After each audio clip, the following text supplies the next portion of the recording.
Hello and welcome to our November episode of Hingham Happenings. I'm your host, Christina Aiello. Let's take a look at what's coming up on this episode. The South Shore Conservatory hosted a beautiful evening of jazz music. Lots of people enjoyed some German favorites at Oktoberfest. The Standish Humane Society held its 20th annual Doggie Palooza. In downtown Hingham, Nancy's Barbershop had their grand opening. The South Shore Innovation Showcase was quite innovative for South Shore businesses. South Shore Race Series hosted their final race of the series at Hingham Cemetery. All this and more coming up on Hingham Happenings.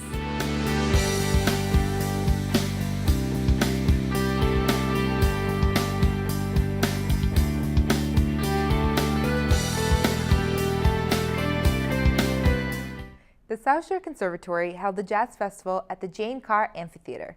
This weekend's event showcased many talented jazz artists.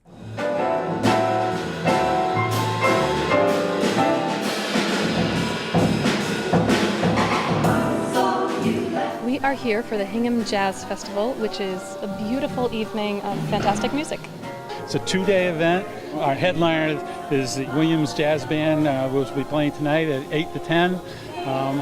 Every one of the acts has one of our faculty involved in it, so there's very much a tie with the South Shore Conservatory. We start at 5 o'clock tonight and we go through to about 10 o'clock tonight. We have food trucks so that people can get something to eat. We have concessions so people can have something to drink. We have a beautiful night. We are ordered especially so that we can sit out on the lawn and enjoy something that's slightly like Tanglewood, only slightly different. It was brought about by some people who had realized the great talent that exists here at South Shore Conservatory and decided to create an event where they could focus not only the faculty but some of the students as well who have learned and practiced and continue to hone their skills here at the conservatory. I got connected to the South Shore Conservatory actually when I moved to the South Shore. I started teaching music together here, which is a wonderful family music program, and from there they said, hey, you're a voice teacher too, and so I started teaching here and quickly became full-time. I'm here with my two gals. We are the ESP vocal trio. It's Sandy Hammond, Patrice Williamson, and then our arranger, Mark Shalansky. We also have Mark Walker on drums and Kayla Kamahiva on bass. We are a close harmony jazz group. We've been singing together for 11 years, and we do sort of old school Andrew Sister style, but with a contemporary twist. I play piano. I've got Chris Rathman on bass and Eddie Sorrentino on drums. My bass player teaches here, so does Eddie. Any time that this kind of music promotion happens in a town, I for one just can rejoice about that. Just the fact that there's a conservatory here and all the stuff that takes to keep the pianos in good working order, to keep them tuned. All of this takes so much money and dedication. It's just, for me as a musician, this is the whole 9 yards, knowing that people are there for that kind of thing. Well, one of the things is that although Hingham is relatively close to Boston, getting into Boston in the evening, one, it takes time, two, it costs a lot of money. The venues are not inexpensive, and here you can come up here, it's very local. It's all people who are involved in the community.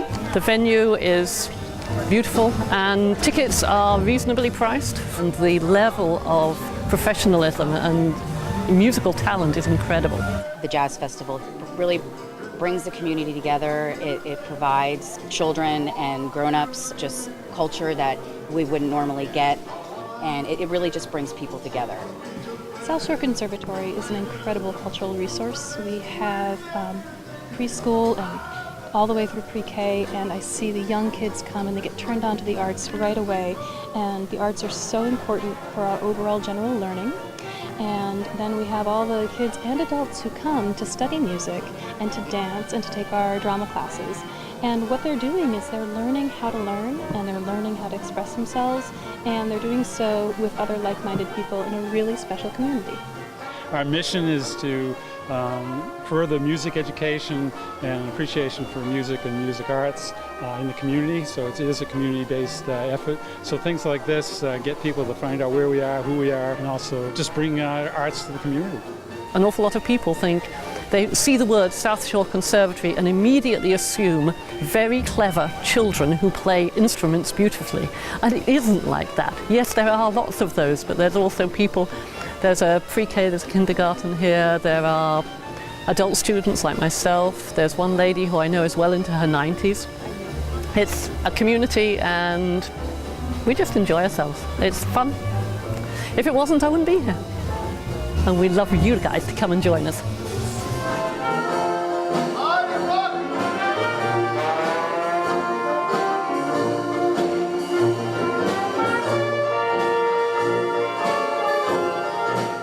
The House of Prayer Lutheran Church hosted its 30th annual Oktoberfest. Proceeds from the event went to local food pantries, worldwide missions, and social ministries. Authentic German food, music, and of course beer were enjoyed by many.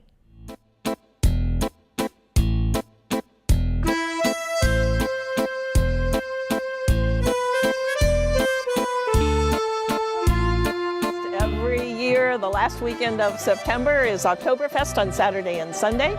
And you can hear in the background the Oompa band, King Ludwig's band. They show up every year and we have a great time. This year's the 30th Oktoberfest. And one of the older guys in the congregation told me one day that the way it started was the church was having a potluck picnic out on the front lawn, and they had a card table with a record player that was playing German music. And then afterwards they said, well, maybe we should do this again, and maybe we shouldn't do it just for us, we should invite other people. So from a card table with a record player on it, now we got a couple thousand people through here on the weekend. The intent of this is to serve the community. So this year there are 5 nonprofits or organizations that benefit from part of the proceeds.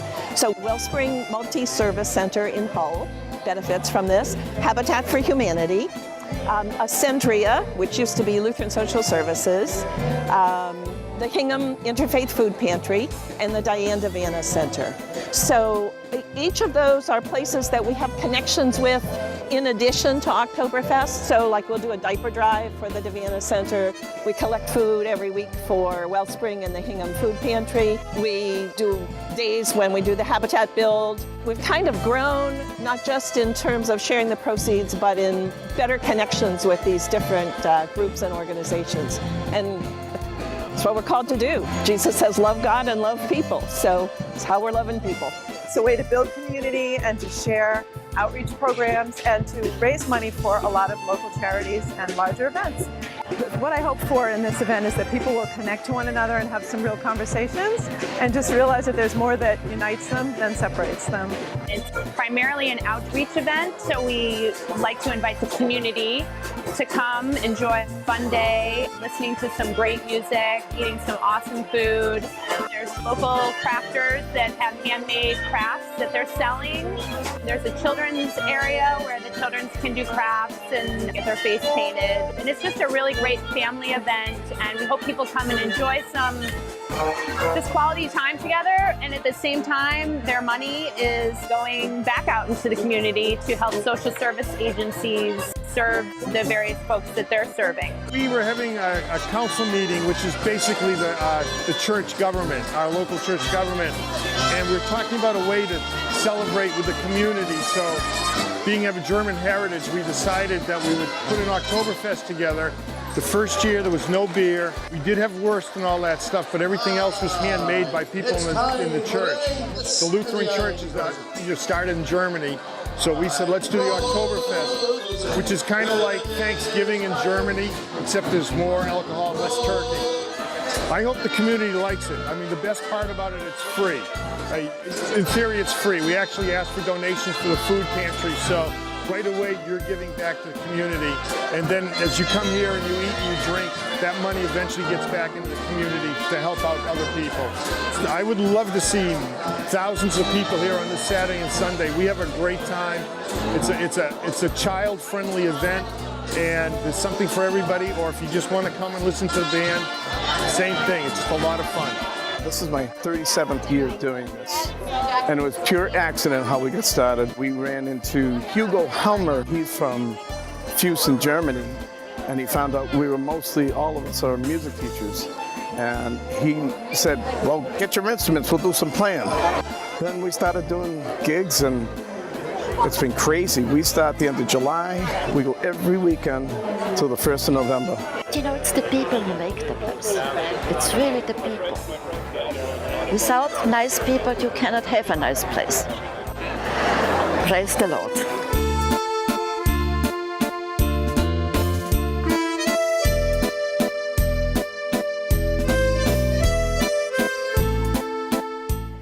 Standish Humane Society's 20th annual fundraiser, Doggie Palooza, took place at Wampatuck State Park.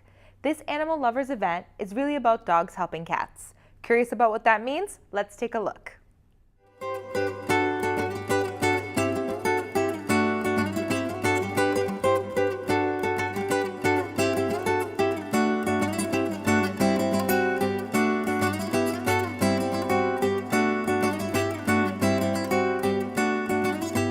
We're at Doggie Palooza. This is Standish Humane Society's annual fundraising event.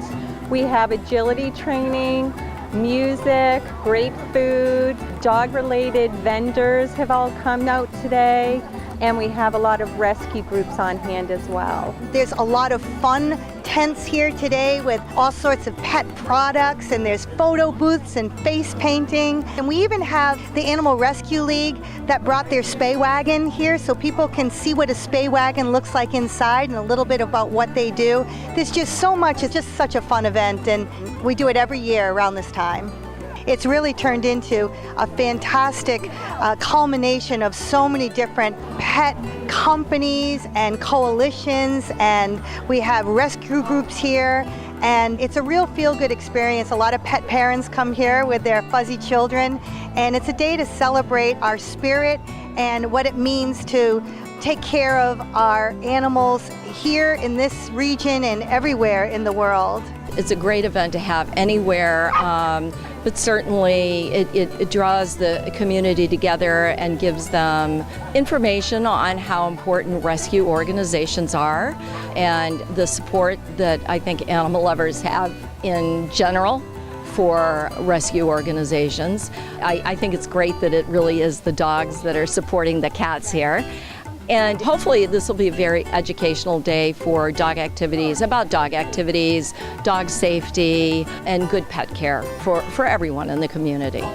It's really become a place where people from all over the region come to exhibit here and to have their presence here, and the growth has been amazing. So Doggie Palooza really is about dogs helping cats. The fundraising that we do here today, the funds that are raised go to Standish Humane Society, which is a no-kill cat shelter located in Duxbury, Massachusetts. But because it's a day for dogs, everything here is basically doggy related, and it's really just a fun place to be, whether you're just bring your family or you bring your pet. My business, Dogs Rural Canine Center, is going to be putting on the agility demonstration. And after myself and my students do the demonstration, we're going to open it up to the public to give it a try, a supervised try on the different obstacles. The course, it consists of a tunnel, weave poles, jumps, a collapsed tunnel or chute, and a seesaw. Events like this are important so that we can get the word out about how important spay-neuter is, the work that the different rescue groups are doing all year long to help with the overpopulation problem and to educate people on vet care, adoption, keeping your animals safe. So it's important for us to all be able to get our mission out there for people to see. We supported it last year, Doggie Palooza. It was our first year in business at Dogs Rural Canine Center. This is our second year, and we plan to come back every year from now on. Just such a great group of people. We just hope that people come every year and they're aware of it. They can go to standishhumane.org for information all year long, and also to see all the cats that are up for adoption at Standish Humane Society. They adopt out almost 1,500 cats a year to really good homes, and but they're kind of like Match.com for pets and people. We just hope in the end that people donate and people support the rescue groups and Standish Humane Society.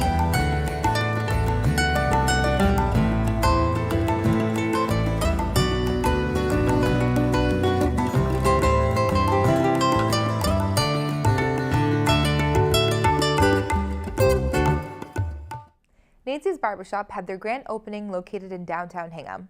Lots of people came and celebrated the opening of the barbershop's second location. The original Nancy's Barbershop is located in Braintree, Massachusetts.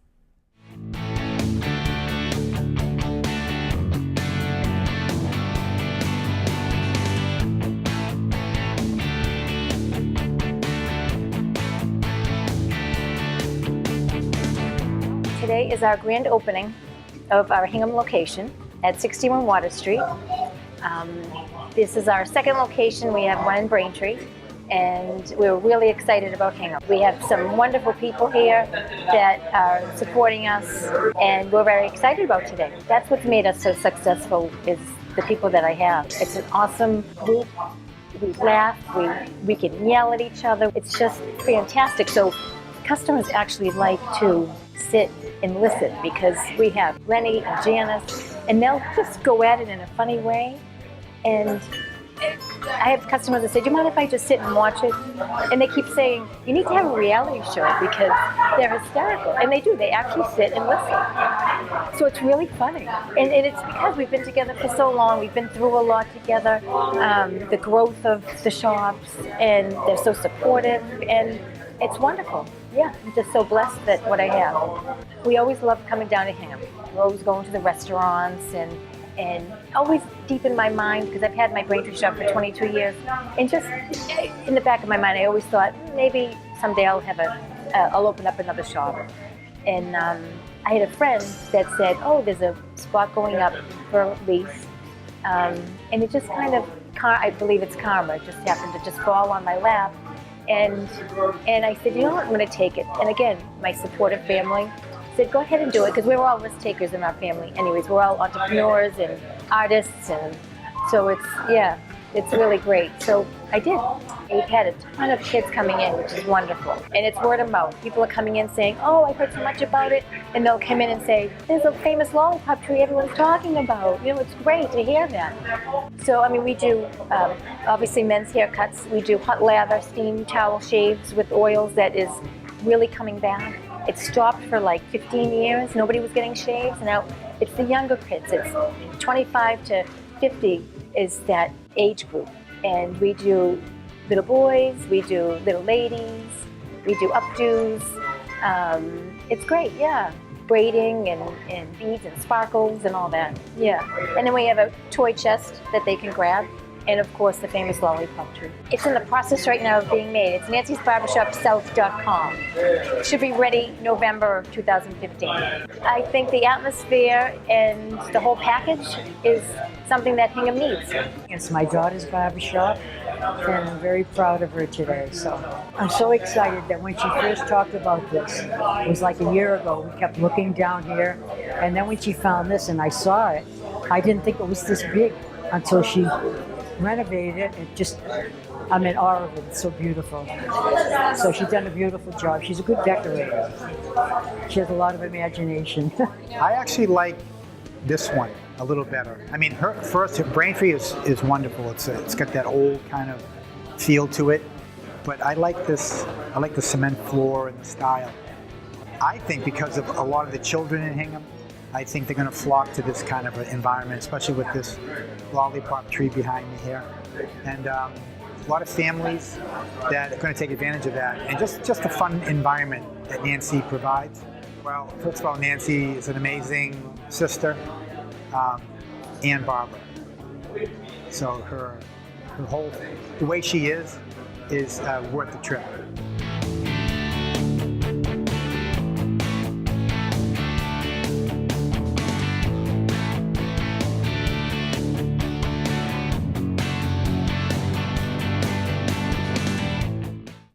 The South Shore Chamber Innovation Showcase returned this year, allowing many of the South Shore's most innovative businesses a chance to show and tell.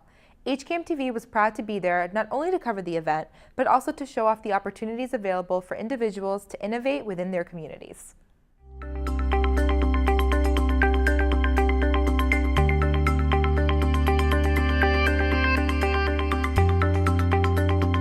We are sort of presenting today at the Innovation Conference here for South Shore Chamber of Commerce is our simulation mannequin and our mobile sim lab. What he allows us to do is bring sort of high-risk situation scenarios for paramedics and EMS outside of the hospital. So he's completely mobile, he's wireless, and we're just sort of showing our community the ability that we have to train first responders and first receivers in situations that they would not normally see every day. He is blinking, he is breathing, he has pulses, and he's obviously a life-size mannequin to represent a real person. And so when people see him, initially they're shocked, but then as we sort of explain what we're able to do with him, it's very exciting, and people are sort of more engaged with him because he is so lifelike compared to other mannequins. The innovation itself is important so that people understand the direction that we're going, sort of South Shore. The Chamber of Commerce, which is these other businesses, and we're all here to support each other and to sort of push forward the mission of making the South Shore the place that we want it to be. And I think this allows us to do that, and it gives people an insight into, while these businesses are growing within the community, that they have the services, including the paramedics, the fire department, to treat them in the case of an emergency, and we're able to do that with him. I'm an instructor that's developing the engineering technology program at Quincy College. It's a fairly new program. We're starting out with the electrical fundamentals, working towards solid modeling and 3D printing with robotics. The idea is this particular course, the engineering technology course with an associate's degree, is to train technologists to work in wide areas of technology in different industries. The advent of technology is such that most industries that have found ways to improve their processes and systems with technology. Robotics is going to be part of that, and I believe for the United States to actually be competitive on the manufacturing level, that it will have to have robotics and to do repetitive automated processes. Today we are at the Innovation Showcase, which is the brainchild of many of us at the South Shore Chamber. It is the next iteration of trade show, and we are really looking forward to having different types of businesses come together under different pillars of excellence. And those pillars are community impact, partnering, power of partnerships, customer experience, work-life culture. So it gives people an opportunity to talk about things that are much more relevant and things that are much more near and dear to their hearts and part of their mission as well. We've had a business exposition that's been long-standing in October for 30 years. Contact the Chamber through our phone or email, 617-479-1111 or southshorechamber.org. And we're there to answer your questions and always are there for our members. The South Shore Young Professionals are here today because we are an affiliate of the South Shore Chamber of Commerce, and we have so many young professionals that have participated in the show today. I think that these expos or these showcases are really important because people don't know what's out there, and I think especially for young professionals, they are, looking for jobs or looking for ways to connect with other people, and how else are they going to do that? We've sort of pooled all innovators and, young professionals and all different types of people in one room, and we're saying, here we are, talk to each other. It's forced communication, and it's great because, you don't know what's out there until you're out here and meeting new people.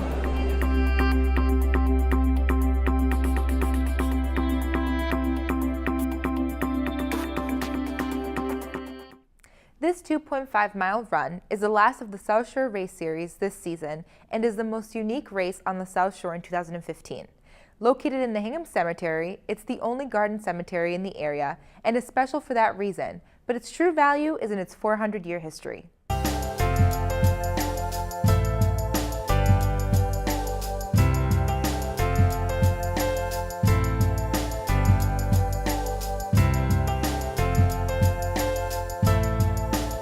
So today in Hingham Cemetery we're having our first race, and it's called the Run Through Time, 400 Years Through Hingham History.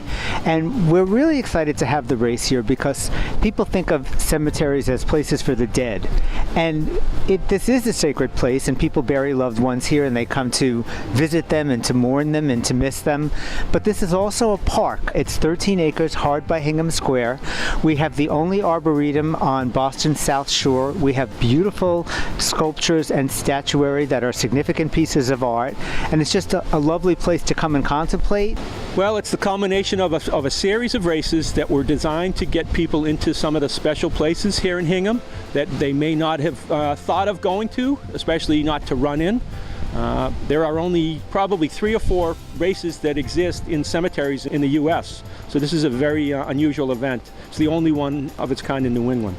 This particular location, with all its twists and turns and sort of labyrinth-like route, is something that would be kind of fun.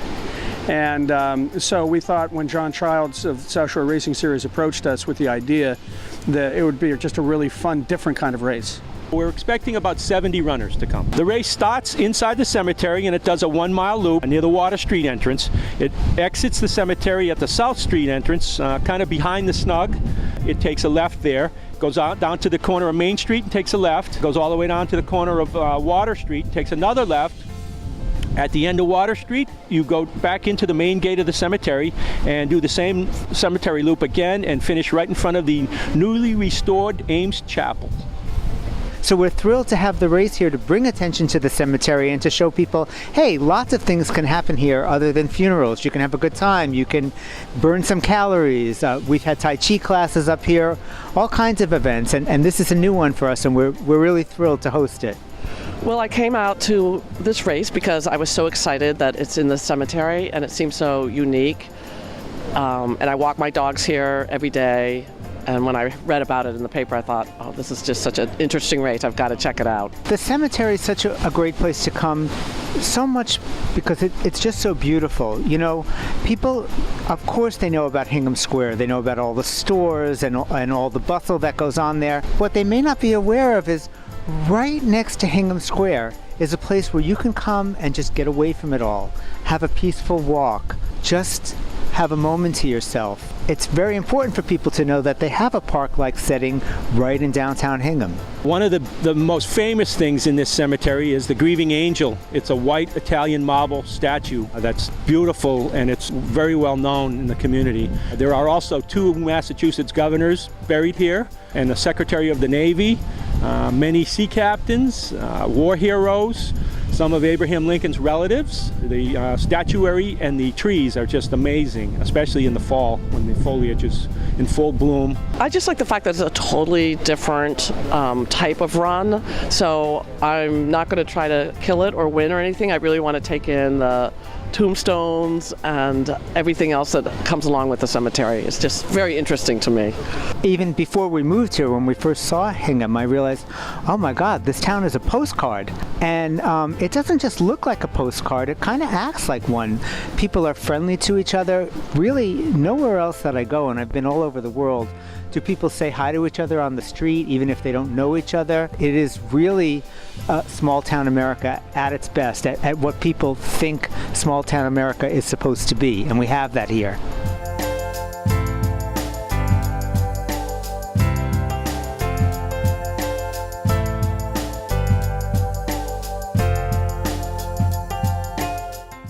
That's all for this month. Tune in next time for another exciting episode of Hingham Happenings. If you have any suggestions for a future episode, please email us at hinghamhappenings@hinghammedia.org. Thank you so much for watching.